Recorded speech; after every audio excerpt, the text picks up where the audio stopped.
burning just a little north of us. Again, this is just between the 210 and the 5.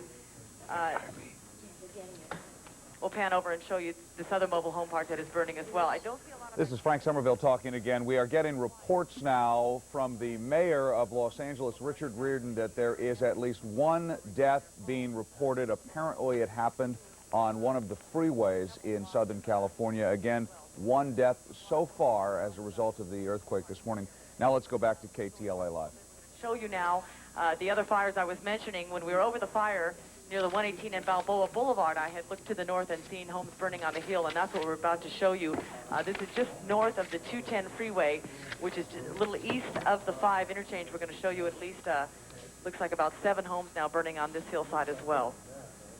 It looks as if they have not shut down this freeway yet. This is the 210 freeway, just to the east of the 210-5 interchange.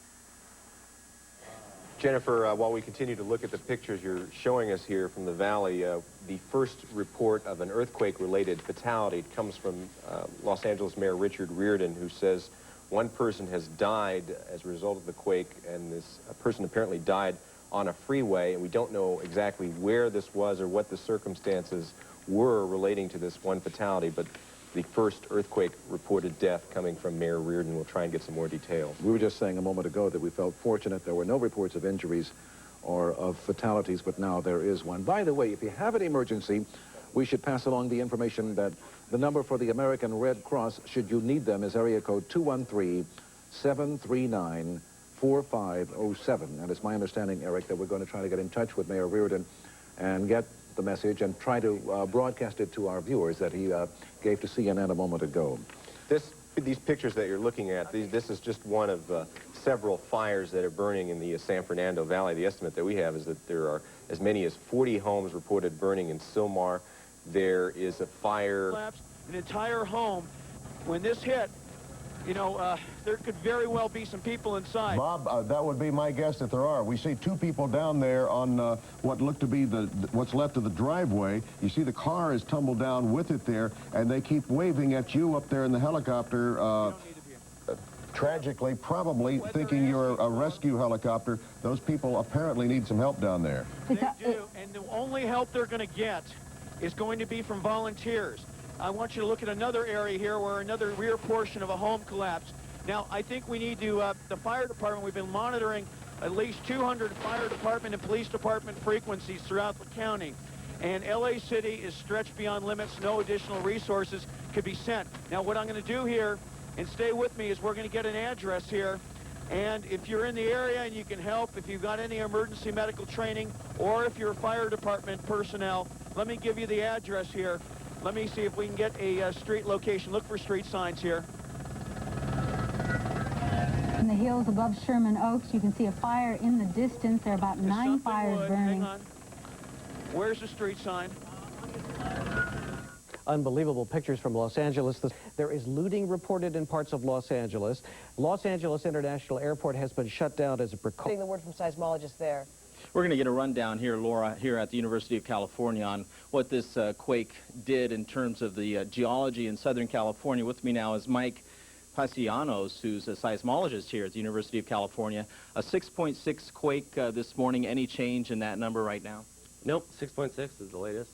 Originally, we had a higher magnitude up here, but as soon as we got all the information in, 6.6 is our magnitude. Okay, let's take a look here. You have a computer that can show us where this quake hit. Now, we're looking at Southern California. The red lines that you see on the screen are the freeways. This is Interstate 5 running through Southern California here through the Valencia Magic Mountain area and then dropping into the San Fernando. Leave it there and have to wait till dawn to get a ride.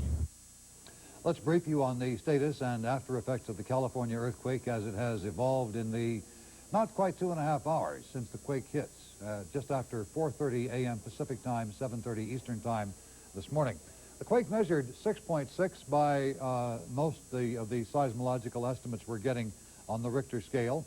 It hit, as we said, at 4:31 Pacific time. It was still dark, still is. I'm sure they're going to find all the goods are on the floor. At my house, I live on the top floor of a high-rise building, which of course gets the full sway.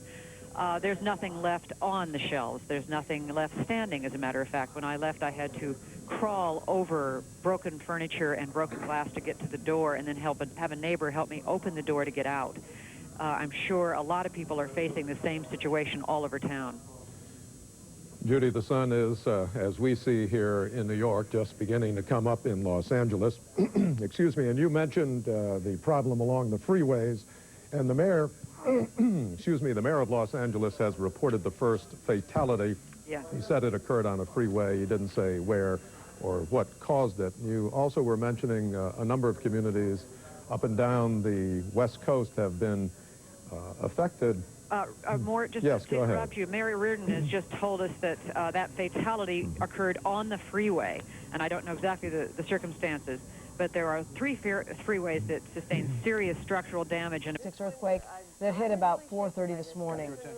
There is a huge fire burning in Sherman Oaks. Also, you're looking live at it right now. 40 to 50 homes are on fire near Silmar, where the quake was centered in the San Fernando Valley. Right now, we want to join station KTLA in Los Angeles, where they're continuing live coverage of the situation. Not as bad over where I was, but long and shook a lot, and there's considerable damage, even in my building there. What did you experience personally when it hit? Everything falling out of the cabinets, you know, the building swaying. I'm on the 4th floor, so a lot of movement. Everything out of the cabinets, everything out of the closets, just things falling over and breaking. And like I said, that's way over where I am, so I can imagine how bad it must be where Mark is. Now, driving in, there are a lot of people, maybe they're frightened and maybe they're in their cars because they don't want to stay in their homes. Sure. But I have to tell you, there are a lot of cars. For this situation, there are a lot of cars. I came in on Santa Monica Boulevard. A lot of cars there. Of course, the traffic lights don't work. There's going to be an accident. You know, it's waiting to happen. The traffic lights don't work. So I don't know what to tell people to do. I'm sure they're too frightened to stay in their homes, but driving around in your car may not be the safest thing to do either. Especially with the amount of freeway damage and road damage that we've heard about so far. And the worst of it, of course, is that situation on the Santa Monica Freeway where a section of the freeway is actually collapsed. And that's just one of several reports. That area in West Los Angeles, we have the connector road between... Again, this is on the Santa Monica Freeway at La Cienega Boulevard as Laurel Erickson attempts to climb up to the top there that has flattened down to the ground. Laurel, be careful up there. Yeah, we are. Now we're up on top of the freeway, and we can see the damage, the buckling. Thank heavens nobody was on this freeway as they were traveling to work this morning. If you can imagine, if you drive on this freeway, what this looks like. And underneath the freeway, it looks... Lacey, we are 1 block west, 1 block east of La Cienega, on the Santa Monica Freeway, exactly. And if 1 block to the west of La Cienega, you can see the house still on fire over there. That's the smoke. Bridge has come up from the freeway here, buckled in the center there. It is just really almost indescribable here. And you can see it going all the way across all lanes of the Santa Monica Freeway here at Fairfax and Washington. You can see the major concrete damage here, and there have been many victims here. We've talked to a couple of the drivers, miraculously escaped this problem here. This car here, you can see here, Ramon, go ahead and pan to the red car here. This guy told me he was coming down the freeway and just simply careened off of this 4-foot drop, but luckily there were 2 people inside the car. They made it fine. However, we're not sure about this driver here to our right in this silver truck here. There's quite a bit of blood inside of this car and broken glass, and as you can see, he just hit this thing as soon as this